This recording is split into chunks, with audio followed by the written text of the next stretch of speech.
É muito comum nos atendimentos a gente ouvir algo assim: emagreci, mas parece que não sou eu nesse corpo. Eu me olho no espelho e ainda enxergo a mesma pessoa de antes. Todo mundo diz que eu tô ótima, mas por dentro eu tô confusa e até triste. Eu fui numa loja, pedi número 46, a vendedora disse: não, você é 40. Eu não consigo me ver número 40. Aí vem a pergunta: como é que pode alguém emagrecer, alcançar um objetivo tão desejado e ainda assim se sentir perdida? Você já escutou algo parecido de alguma cliente? Ou até mesmo sentiu isso em algum momento da sua história pessoal ou profissional? Se sim, compartilha aqui nos comentários. Nesse vídeo a gente vai falar sobre isso, sobre o que acontece emocionalmente quando a cliente emagrece, mas não consegue se reconhecer na nova imagem corporal. E porque em muitos casos esse processo vem acompanhado de angústia, desconforto e até uma espécie de luto. Se você não me conhece, sou Carol Ferreira, terapeuta especializada em comportamento alimentar, saúde emocional e emagrecimento. Depois de anos de estudo e mais de 30 mil mulheres acompanhadas ao longo da minha trajetória, eu posso afirmar: emagrecer de verdade vai muito além de eliminar os números na balança.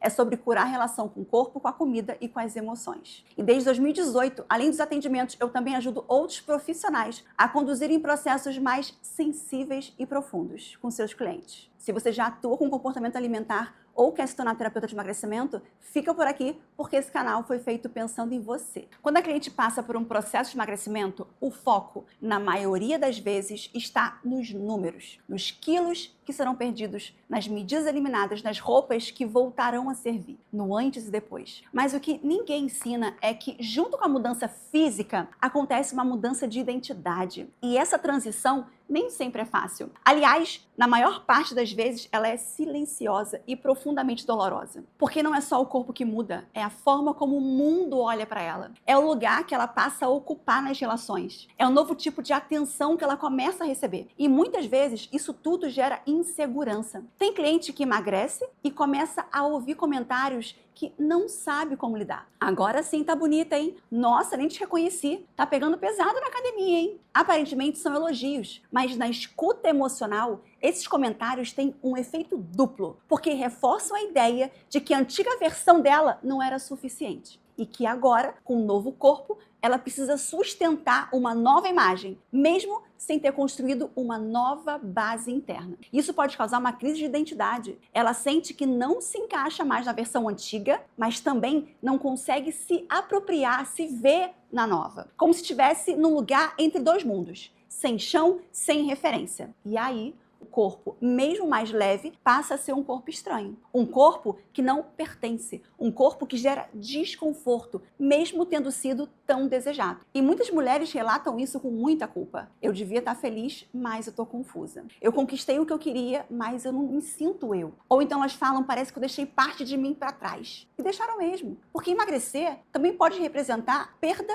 de uma identidade construída ao longo de anos. A antiga versão era conhecida, era o corpo que ela aprendeu a habitar, era onde ela morava, era onde moravam suas dores, sim, mas também as suas defesas, suas formas de lidar e até os seus vínculos. Tem cliente que sente que perdeu o grupo com quem se identificava, que agora não é mais vista como a gordinha engraçada ou aquela que não liga para aparência. E mesmo que inconscientemente, isso gera um sentimento de exclusão. O corpo antigo sustentava uma narrativa. E quando essa narrativa é interrompida sem acompanhamento emocional, a cliente vive uma espécie de luto. E é um luto silencioso, sem velório, é claro, sem ritual, mas com saudade, com confusão e muitas vezes com medo. Medo de se expor mais, medo de ser desejada, medo de ser cobrada, medo de não conseguir sustentar o padrão que agora esperam dela. E aí entra um movimento muito comum. A cliente começa a se sabotar. Volta a comer por impulso, desmarca a sessão, evita sair de casa, se isola ou finge que tá tudo bem. Enquanto por dentro ela sente que perdeu ela mesma. E o mais importante aqui é entender que isso não é contradição. Isso é emocional, é o corpo pedindo tempo para se atualizar. É a psique, é a mente tentando entender onde ela está agora. É a alma tentando se organizar depois de uma transformação que foi vista como física, mas que mexeu com tudo. Por isso, como terapeutas, a gente precisa sair da lógica do antes e depois e entrar na escuta da transição. Porque entre o corpo antigo e o corpo novo vai existir um vazio. E esse vazio, se não for acolhido, pode virar angústia, recaída ou até sintomas mais graves. O nosso papel é ajudar a cliente a reconhecer esse momento como parte do processo e mostrar que o desconforto não significa fracasso, significa que ela está atravessando uma mudança profunda. E mudanças profundas, mesmo desejadas, exigem luto.